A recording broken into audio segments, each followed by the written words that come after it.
sei se terminou, não sei qual foi. Doutora, só para começar, eu faço aqui uma questão de ordem.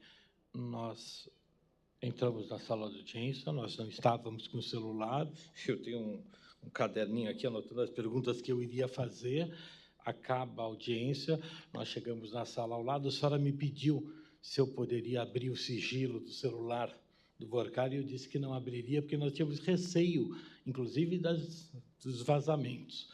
As questões colocadas aqui pela senhora, questões que vieram do ministro Dias Toffoli, já estavam sendo noticiadas pela Malu Gaspar, e falo com tranquilidade porque nós processamos, inclusive, a própria Malu Gaspar, então não veio da defesa e não nos ajuda em nada isso. Mas é bom que fique consignado que as perguntas que foram feitas, e aqui, com o maior respeito das autoridades, mas é bom que se diga, as perguntas que foram feitas hoje aqui pela senhora, que eram perguntas ditas pelo ministro, estavam na imprensa noticiadas quando acabou o ato.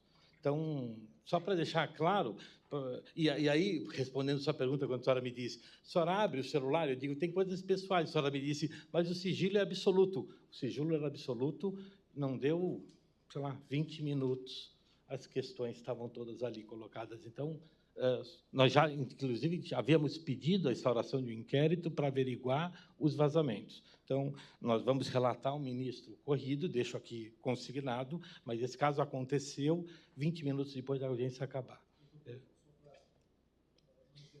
Também a nossa própria estranheza quando soubemos disso durante a audiência subsequente, conversávamos exatamente sobre isso, com necessidade de apurarmos isso, porque não há tranquilidade nessa questão, né?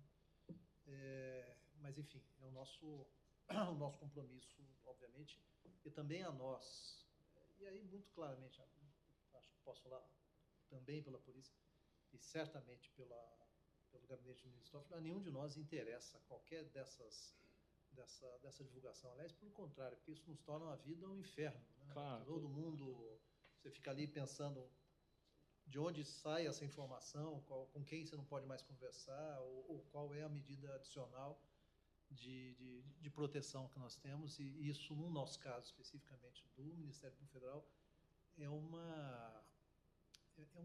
padrão e uma ordem que nós temos no Procurador-Geral da República. Todos nós sabemos que o doutor Bonet praticamente não deu entrevistas desde que assumiu na primeira gestão, e isso é uma preocupação muito grande da equipe, que não é para falar com ninguém. Então, assim, também para nós é uma situação de muito desconforto. Não tenho dúvida alguma. E falo em respeito a todos que estão aqui, as autoridades, todo mundo é sério, todo mundo é responsável, todo mundo é... Mas o fato é, aconteceu.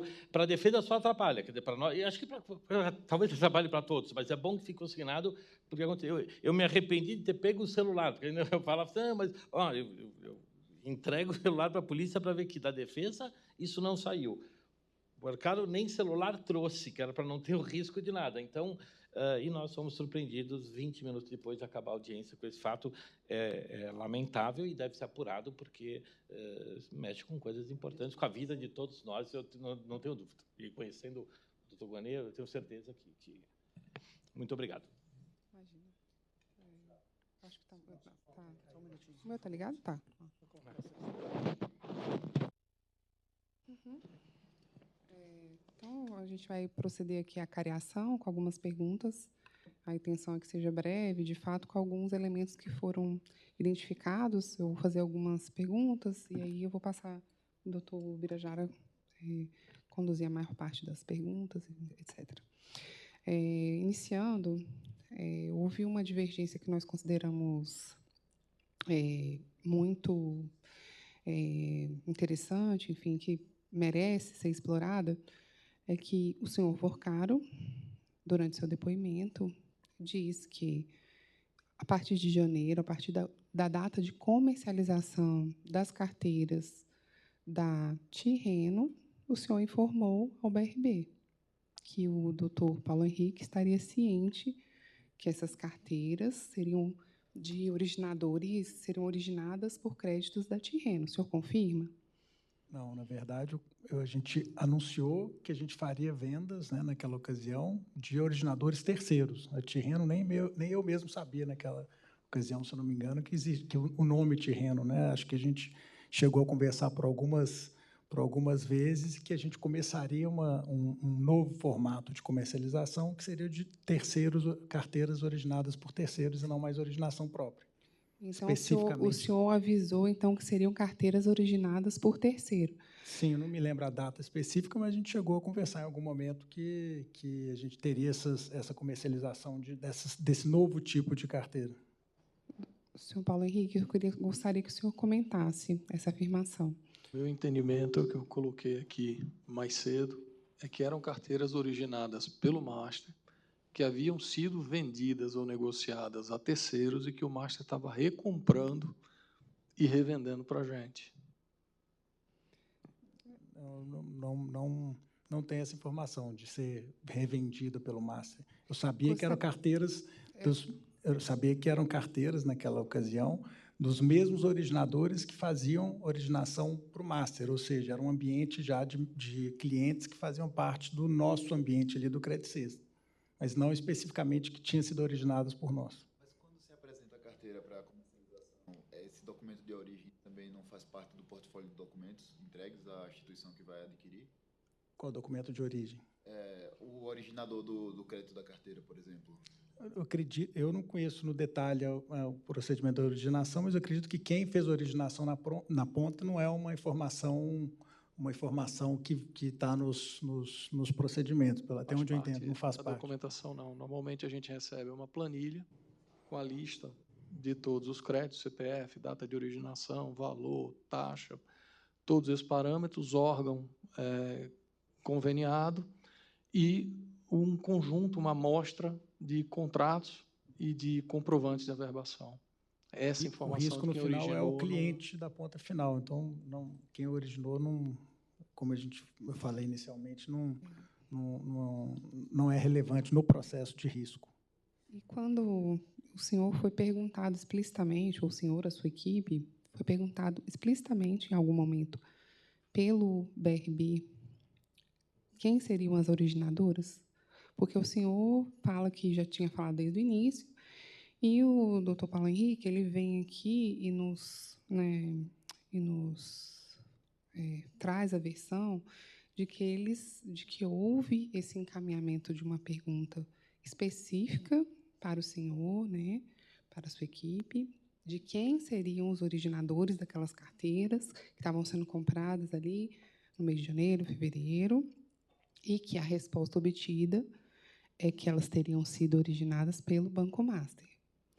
Então, houve, só para a gente poder esclarecer bem, e a resposta teria sido essa, é isso? Eu posso só colocar de uma maneira um pouco diferente. Na nossa visão, eram créditos originados pelo Master, vendidos em algum momento, que estavam sendo recomprados. E, nesse ponto específico, a gente seguiu comprando essas carteiras até abril. Mais ou menos do meio para o fim de abril, a gente, ao analisar alguns contratos, identificamos que tinha um padrão documental diferente.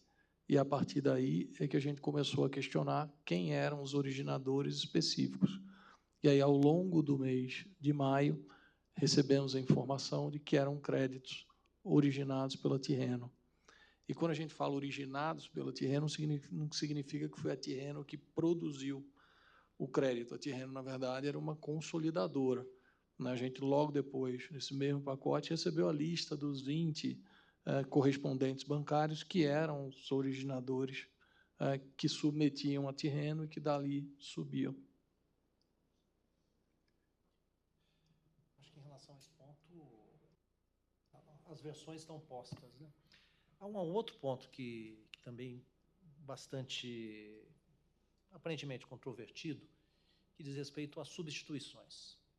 A posição do senhor Vocaro foi bastante incisiva no sentido de que a operação foi liquidada com as substituições. Ou seja, que os créditos substituídos eles eram suficientes para, vamos chamar aqui, o ressarcimento do BRB em relação aos ativos originais. Não me parece que isso ficou claro na posição do senhor Paulo Henrique, tanto que fala de uma diferença. primeira pergunta é exatamente retomar essa posição. Os créditos substituídos, ou os créditos substitutos, digamos assim, os que entraram no lugar da carteira original, eles liquidaram, zeraram a operação, ou, por conta da diferença de modalidade, de risco maior, há ainda haveres por discutir? Sim, eu mencionei na minha fala que a gente negociou 100% da troca e ficou faltando, no momento que houve a liquidação, se eu não me engano, 1,4 ou 1,6 bi, que não tinha sido efetivamente trocado por questões de formalização que a gente não tinha terminado.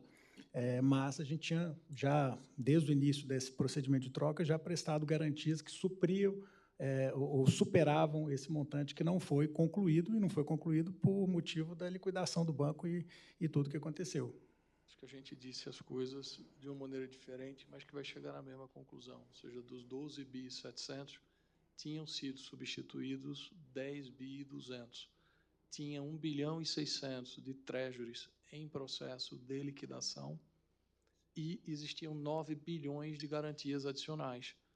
Ou seja, E quando ele fala em processo de liquidação, já tinha sido feito um contrato de transferência para o BRB, mas o BRB não considerava que havia sido concluído a transação porque faltava questões formais, procedimentais de transferência. o cara crachá, né? A foto do momento, 10, 200 e pouco. Agora, a precificação desses 10 e 200, dada a diferença de liquidez e de característica dos títulos, isso pode ser considerado como firme, digamos assim? Ou esses valores ainda dependiam de algum tipo de validação dessa precificação? A gente tem várias categorias de ativos colocados aí. Então, nos créditos consignados, firme, não tem discussão de valor. Nos créditos pessoa jurídica, firme, não tem discussão de valor. Nos imóveis que tiveram, inclusive, avaliação de terceiros independentes, não tem discussão de valor. Tem uma parte que são ações de empresas. Essas ações de empresas estavam em processo de avaliação. Pode haver discussão de valor sobre isso aí. Os CRIs e os FDICs? Os CRIs e FDICs não tem discussão de valor. Pelo contrário, a gente passou com deságio do valor já, que era do book do próprio Banco cheguei a comentar o valor em relação a isso. Quem atribuiu o valor fomos nós. BRB. Nós colocamos 2 bilhões e 100 aproximadamente de deságio em relação a esses instrumentos, e em relação também aos imóveis houve uma diferença de valor significativa. Por isso que eu cheguei a comentar que tem entre 2,5 bi e 3 bi de reais, num valor abaixo do valor que estava registrado lá. E essa precificação foi feita pelo grupo interno do próprio BRB ou teve contratação? A parte de imóveis, avaliação independente. A parte de créditos é valor interno. Não tem muita discussão sobre isso. Nesses ativos que o senhor mencionou, por exemplo, a ação, o senhor tem como mensurar quantos por cento é dessa carteira? Quanto a precificação ainda está... O que estava pendente eram 800 milhões de precificação. Que é o que é relacionado a ações e esses ativos mais voláteis. São só ações. Só ações. O único item pendente de avaliação de preço eram as ações. Todos os outros, inclusive com deságio que foi considerado, o BRB não deve ter expectativa de mudar esses valores. Entrando um pouco mais na técnica, não sei se é pertinente, mas para cada um desses créditos a gente calcula uma perda específica, chamada de perda esperada. Em média, esses ativos deviam ter entre 10% e 15% de provisão no Master, e a gente colocou 30% em média de provisão no BRB, que é os 30% de deságio, que dá esses 2 bilhões e 100, que inclusive é matéria que foi fornecida ao Banco Central. Não sei se você lembra, a gente chegou a mandar uma planilha anexa para o Banco Central, num dos ofícios, demonstrando essa diferença de deságio e de preço a favor do BRB. Em relação a esse ponto, acho que estão postas as versões, acho que... Doutor, Doutor Adamec, o senhor tem mais algum apontamento? Não, a questão da conta. Ah, sim, é o extrato.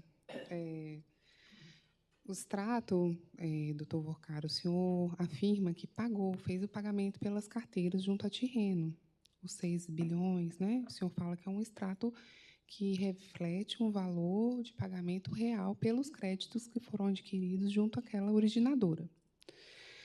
Na versão que nos foi aqui apresentada pelo senhor Paulo Henrique, acompanhado, né, e aí acompanhado pelo relatório do próprio Banco Central, aquele extrato foi apontado como um extrato contábil, enfim, tem um termo técnico, se o senhor me desculpe, e que não refletia a existência de saldo naquela conta.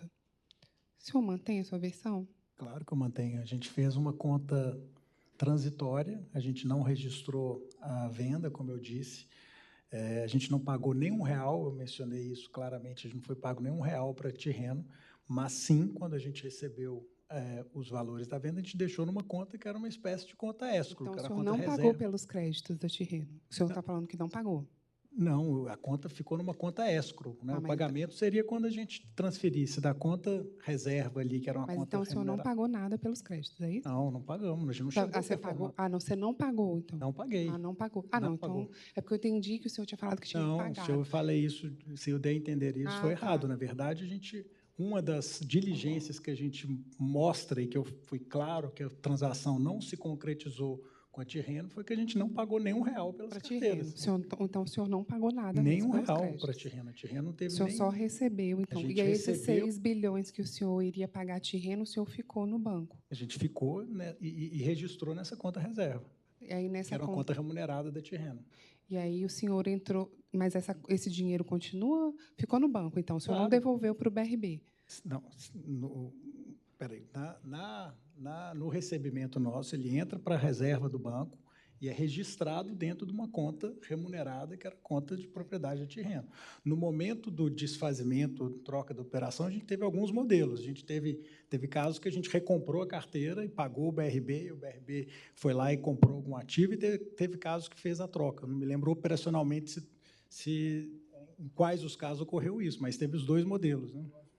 Aí, de novo, a questão técnica, que talvez não esteja muito clara. A minha afirmação é de que não tinha dinheiro. Ou seja, existe um registro numa conta contábil, numa conta vinculada, mas aquilo não representa liquidez. Em que contexto foi feita essa pergunta para mim? Por que você não exerceu o direito de receber os 6,7 bi? É porque esse saldo contábil não representa liquidez imediatamente. Ou seja, não existia um dinheiro em si para eu conseguiria retirar o dinheiro sem prejudicar o Banco Master. Ou o senhor acha que eles não tinham caixa? Não tinham o dinheiro concreto para isso. Eu ia causar uma quebra em sequência da Tirreno e do Master e afetar todo o processo de troca dos ativos no momento inicial do processo de troca. Para a gente lembrar, esse contrato foi assinado 25 ou 28 de maio com a Tirreno, ou seja, não tinha condição prática, fática, de exercer o direito imediato de pagamento. E o que eu estava explicando, Paulo, assim como o Master, o BRB e qualquer outro banco, inclusive os grandes, você tem os depósitos nas contas de cada cliente, mas a liquidez ela é um caixa reserva, ou seja, nenhum banco tem disponível a liquidez de todas as contas, de todos os investimentos que tem ali de liquidez imediata. Exato, porque da mesma forma que o senhor não reservou o dinheiro para pagar, não teria como fazer esse pagamento para o BRB, caso a Tirreno, se eu tivesse que pagar pelos créditos, o senhor também não teria.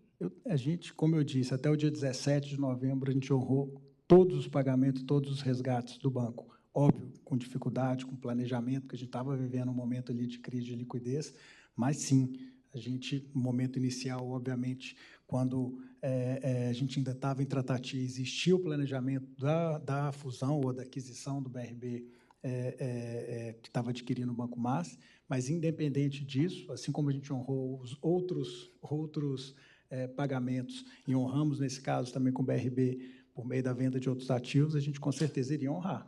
Até o dia 17 não existiu um cliente que pediu resgate ou que fez tinha algum compromisso do banco que não tenha sido honrado. E aí, Daniel, eu acho que tem uma coisa também, de novo, numa questão mais técnica, que é, você pode dar um ativo em dação de pagamento. Então, num caso concreto, a devolução do crédito, ou a recompra do crédito para o master poderia cumprir a obrigação dele de pagamento a Tirreno com a entrega do próprio crédito, sem movimentação Que é o que financeira. aconteceu ao final. Então, existia essa previsão contratual, mas o que existia era uma previsão de desconto daquilo que seria recebido. E, em tese, como que seria recebido? Deveria ter recebido, ser controlado, recebido pelo BRB, e aparentemente não houve esse saldo, não teve nem como a Tirreno fazer esse controle e ter essa compensação. Isso também eu entendi quando eu li o contrato, apesar de não ser técnica, mas, assim, como não houve movimentação financeira, né, isso também nem se observou. Veja, doutor, só para finalizar, entre março e novembro, a gente deu resgate de quase 10 bilhões de reais para clientes, para investidores que resgataram do banco. Ou seja, o banco estava operacional. O caso da Tirreno, o que aconteceu foi que a gente realmente foi pego de surpresa na questão de um desfazimento num volume grande. E aí sim entra uma questão comercial, de se combinar, de se planejar, de se programar ativos. Eu acho que tanto o Banco Master quanto o BRB foi diligente e conseguiu concluir a troca e a execução e a não concretização do negócio inicial com as carteiras, sem, como eu disse no começo, e volto a afirmar, sem qualquer prejuízo para o BRB.